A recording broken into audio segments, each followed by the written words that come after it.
سامعین گرامی، امام حسن اور امام حسین علیہ السلام کے بچپن کا زمانہ ہے۔ نانا جان کے پاس آتے ہیں۔ نانا جان، بچے اپنا سواروں پر سوار ہیں، ہمارے پاس سواری نہیں۔ ناظرین گرامی، یہ واقعہ تو آپ نے کئی بار آپ نے سنا ہوگا، آپ نے گوش گزار کیا ہوگا، لیکن علامہ اقبال کا کچھ الگ ہی انداز ہے۔ سنیے اور ضرور لطف آئے گا، اور لطف اٹھاتے جائیے اور صلوات پڑھتے جائیے۔ تو رسول اللہ صلی اللہ علیہ وآلہ وسلم نے دونوں بچوں کو اپنے کاندھوں پر بلند کیا اور فرمایا، میں تمہاری سواری ہوں، اور دونوں بچوں کو اپنے کاندھوں پر سوار کیا تو بچے خوش ہوئے، چہروں پر تبسم آیا، اور ایک جلیل القدر شخصیت نے جب دیکھا تو انہوں نے کہا کیا خوب سواری ہے۔ رسول اللہ صلی اللہ علیہ وآلہ وسلم نے جب انہوں نے دیکھا کہ یہ فرما رہے ہیں کہ کیا خوب سواری ہے، تو رسول اللہ صلی اللہ علیہ وسلم جن کے ہونٹ سوائے اذن الہی کے جنبش نہیں کھاتے، مسکرا کر فرمایا، سوار بہت خوب ہیں۔ اس کائنات میں اللہ نے ہر چیزیں دو بنائی، ہاتھ دو، آنکھیں دو، اور اللہ نے سرکار کائنات کو یہ دو چیزیں عطا کی۔ انہوں نے فرمایا، حسن و حسین میری دو آنکھیں ہیں، حسن و حسین میرے دو ہاتھ ہیں۔ سرکار دو عالم نے فرمایا، حسن و حسین میرے جگر کے ٹکڑے ہیں۔ جب یہ دونوں شہزادوں کو کندھوں پر اٹھایا تو ناظرین توجہ چاہوں گی، واقعہ وہی ہے مگر پہلو مختلف، اس بار پہلو مختلف ہے۔ ناظرین گرامی، کلام اقبال اس واقعے میں بہت زبردست جان ڈالتا ہے شان امام حسن و حسین علیہ السلام پر۔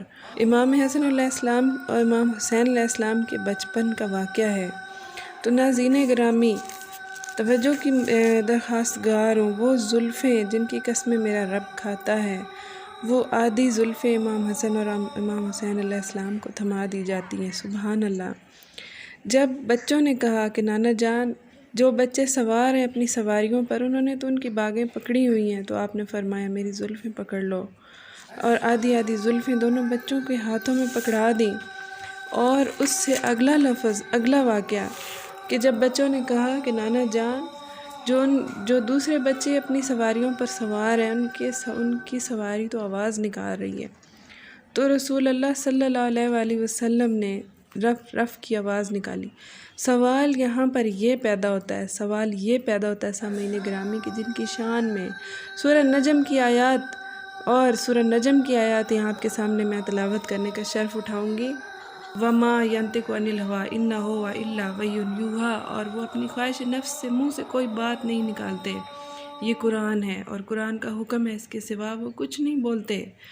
تو وہ رسول اللہ جب امام حسن و حسین فرمائش کرتے ہیں کہ ان کے سواروں کی آواز نکالیں، جس طرح باقی بچوں کی سواروں کی آواز ہے، سواریوں کی آواز ہے، تو رسول اللہ صلی اللہ علیہ وآلہ وسلم اس طرح کے ان کے راہواروں کی طرح آوازیں بھی نکالتے ہیں، اور پھر اپنی زلفیں بھی دونوں ہاتھوں سے دی۔ اور پھر سوال یہ ہے کہ جب بھی سوار جو ہے وہ سواری چلاتا ہے تو ایک آدمی چلاتا ہے، دو آدمی سواری نہیں چلاتے، اس لیے کہ ممکن ہے کہ ایک دائیں طرف مڑنا چاہے اور دوسرا بائیں طرف مڑنا چاہے، لیکن دونوں کے ہاتھ میں نبی اللہ نے اپنا اختیار دے دیا، جس سے یہ پیغام دے رہے ہیں کہ ان دونوں کی مرضی ایک ہی ہے۔ یہ کہنا کہ امام حسین کے مزاج میں جنگ تھی اور امام حسن علیہ السلام کے مزاج میں صلح تھی، یہ درست نہیں، بلکہ دونوں اذن الہی کے پابند ہیں، اور دونوں کا راستہ ایک ہی راستہ ہے، دونوں پابند مشیت ہیں۔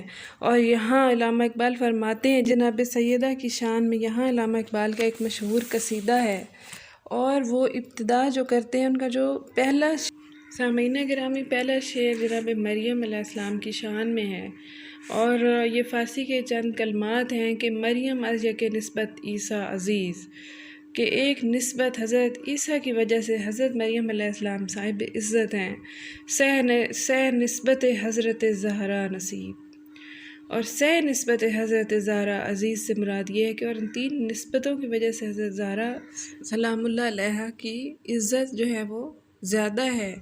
پہلا، نور چشم رحمت للعالمین، پہلی نسبت تو یہ ہے کہ وہ رحمت للعالمین صلی اللہ علیہ وآلہ وسلم کی آنکھوں کی ٹھنڈک ہیں۔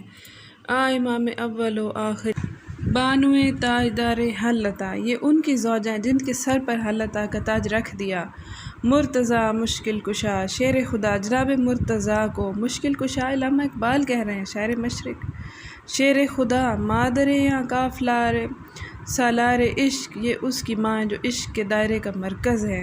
مادر یا مرکز پہکار عشق، اور یہ ان کی ماں ہے جو عشق کے قافلے کا سالار ہے۔ علامہ اقبال نے یہاں آں کا لفظ استعمال کیا، مادر عام مرکز پہکار عشق۔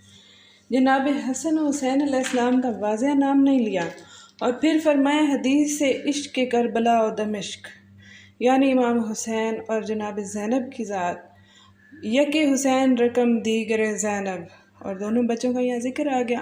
جبکہ اس شعر میں ذکر امام حسین علیہ السلام اور جناب زینب علیہ السلام اللہ کا، لیکن پھر امام حسن علیہ السلام کی شان میں الگ سے فرمایا، آں یک شمع شبستان حرم، ان بچوں میں سے ایک بچہ وہ جو حرم الہی کی شمع ہے۔ اللہ کا گھر اگر آج روشن ہے تو امام حسن علیہ السلام کی وجہ سے۔ ذرا سنتے آئی، حافظ جمعیت خیر الامم، جس نے تمام امت مسلمہ یعنی تمام مسلم امت کو مرنے سے بچا لیا۔ صلح امام حسن علیہ السلام کا یہاں اشارہ ہے، یعنی صلح نہیں ہوئی تھی، امام نے حکومت ان کے حوالے کر دی تھی، تا نشیت آتش پیکاری کی، تاکہ جنگ کی آگ ٹھنڈی ہو سکے۔ اور اقبال فرماتے ہیں، یشت پازر پر سر تاج و نگیں، یعنی امام حسن مجتبیٰ نے تخت و تاج کو لات ماری اور کہا یہ تم لے لو، اور امت کو مرنے سے بچایا۔ تو یہ ہے شان جس کا میں نے ایک چھوٹا سا آپ کے سامنے نذرانہ پیش کیا، اپنی دعاؤں میں ہمیں بھی یاد رکھیے گا۔ جزاک اللہ۔